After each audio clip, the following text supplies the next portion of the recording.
बिहार का सासाराम लोकसभा सीट बड़ा ऐतिहासिक रहा है और यहाँ का समीकरण भी ऐतिहासिक रहा है। ऐसी स्थिति में इस लोकसभा सीट पर 2024 में क्या नया समीकरण होने वाला है, कौन सा पार्टी, कौन सा उम्मीदवार इस सीट पर नया दांव चलने वाला है, आइए इस खबर में आगे सुनते हैं।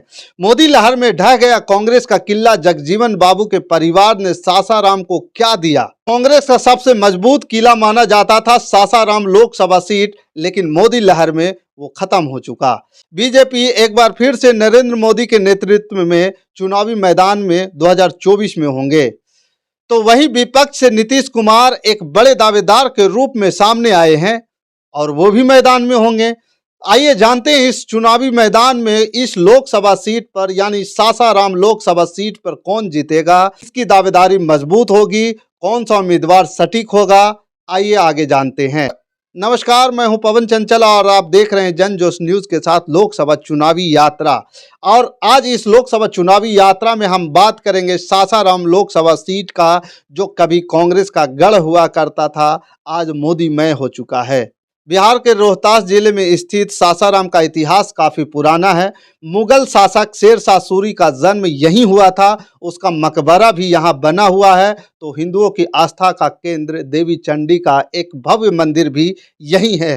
शेरशाह सूरी द्वारा बनवाया गया जीटी रोड यानी ग्रैंड ट्रंक रोड यहीं से होकर गुजरता है। मुगल काल में बना यह रोड आज भी दिल्ली को पश्चिम बंगाल से जोड़ने का काम करता है। सासाराम को गेट ऑफ बिहार भी कहा जाता है। यूपी का वाराणसी शहर इससे जुड़ा हुआ है। सासाराम सुरक्षित संसदीय क्षेत्र है। इस सीट के अंदर 6 विधानसभा सीटें आती है। 6 विधानसभा सीटों में मोहनिया, भभुआ, चैनपुर, सासाराम और करगहर शामिल है। इनमें चेनारी और मोहनिया सुरक्षित सीट है। कांग्रेस के मजबूत किलों में से एक थी सासाराम संसदीय सीट। बाबूजी के नाम से विख्यात दिवंगत नेता जगजीवन राम को यहां से जनता ने काफी प्यार दिया था। एक नजर जानते हैं इस लोकसभा सीट का जातीय समीकरण क्या है और किनकी महत्वपूर्ण भूमिका होती है इस लोकसभा सीट को हराने और जिताने में। कुशवाहा 15% हैं, मुस्लिम 12% हैं, स्वर्ण 22%, दलित 20% और अन्य 38%। बाबूजी लगातार यहां से 8 बार सांसद चुने गए हैं और संसद भवन में इस लोकसभा सीट की प्रतिनिधित्व किए हैं। पूर्व उप प्रधानमंत्री जगजीवन राम इस सीट से आजीवन सांसद रहे। 1952 से लेकर 1984 तक की सीट पर 8 बार आम चुनाव में हर बार जगजीवन राम को जीत मिली। 1952 से 1971 तक वे कांग्रेस के टिकट पर लोकसभा पहुंचे। आपातकाल के बाद 1977 में उन्होंने लोक दल की टिकट पर जीत हासिल की। 1980 में जनता पार्टी के टिकट पर दिल्ली पहुंचे। 1984 में आम चुनाव से पहले उन्होंने अपनी पार्टी बना ली और इंडियन कांग्रेस जगजीवन के टिकट पर संसद पहुंचे। जुलाई 1986 में उनका निधन हो गया।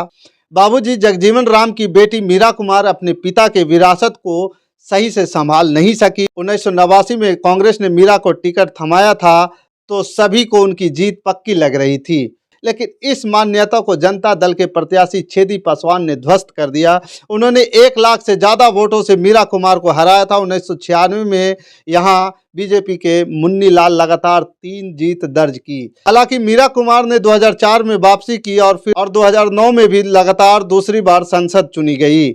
2014 और 2019 की मोदी लहर में इस सीट पर कमल खिला। वाराणसी से पीएम मोदी के चुनाव लड़ने का इस सीट पर काफ़ी असर देखने को मिला। लगातार दोनों बार बीजेपी के छेदी पासवान ने मीरा कुमार को मात दी। मीरा कुमार की असफलता का कारण रहा उनकी निष्क्रियता। स्थानीय लोगों का कहना है कि मीरा कुमार दिल्ली में रहती हैं, बस चुनाव के वक्त आती थी और 5 साल के लिए गायब हो जाती थी। दलित समाज के बड़े नेता होने के बावजूद यहाँ दलित बस्तियों की हालत बद से बदतर है। ना सड़कें सही हैं और ना ही कोई बड़ा अस्पताल है। ऐसी स्थिति में जनता की समस्या का समाधान करने वाला कौन सा उम्मीदवार इस बार 2024 के लोकसभा चुनाव में आने वाला है, आप हमें कमेंट करके जरूर बताइएगा कि इस बार 2024 के लोकसभा चुनाव में कौन सा प्रत्याशी जीतेगा और कौन सा पार्टी जीतेगा और कितनी मत से जीतने वाला है। आप कमेंट करके बताइए और हमारे साथ बने रहने के लिए धन्यवाद।